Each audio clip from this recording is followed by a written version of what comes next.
বাঙালির শ্রেষ্ঠ উৎসব দুর্গাপুজো। ইতিমধ্যে এই পুজোর কাউন্টডাউন শুরু হয়ে গিয়েছে।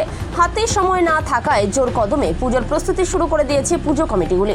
সোমবার বিকেলে খুঁটি পুজোর মধ্য দিয়ে কালিয়াগঞ্জের নজর কাড়া পুজোগুলির মধ্যে অন্যতম কালীবাড়ি সংলগ্ন ইয়ং স্পোর্টিং ক্লাবের দুর্গাপুজোর প্রস্তুতি শুরু হয়ে গেল।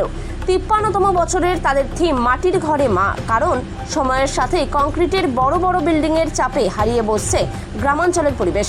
তাদের এবছরের চিন্তাভাবনা গ্রামের পরিবেশ, তাই তাদের এবছরের থিম মাটির ঘরে মা। মণ্ডপের সাথে সামঞ্জস্য রেখেই দেবী দশভুজাকে দেখা যাবে সপরিবারে।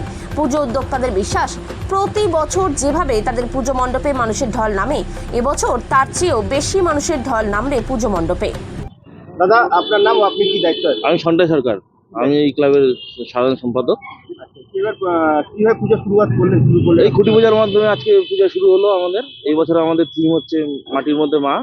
ঠিক আছে, আমাদের ইচ্ছা সবাই আসুক, পূজা দর্শন করুক। আমাদের একটা পজিশনের ক্লাব, ঠিক আছে। প্রত্যেক বছর আমাদের ক্লাবে ভালো ঢল হয়। এই বছর আশা করছি সেরকম ঢল আমরা দেখতে পাবো মানুষের কাছ থেকে, এটাই আশা। এই ধরনের চিন্তা ভাবনা কেন মাটির মা? এই ধরনের চিন্তা ভাবনা, গ্রামের পরিবেশ আমাদের এখন লুপ্ত প্রায়। ঠিক আছে, গ্রামের পরিবেশ পারলে দেখাই যায় না এই কংক্রিটের শহরে।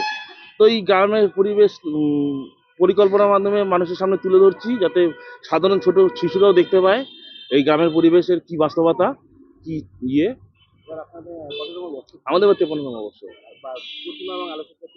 প্রতিমা হচ্ছে সুধাংশু, আমাদের সুধাংশু ছেলের নাম পীযূষ পাল। প্রতিমা আলোকসজ্জায় হচ্ছে এই দাদা থাকছে, আমাদের যে মাটি ইয়ে করছে, ডেকোরেটর আছে, সেই করছে।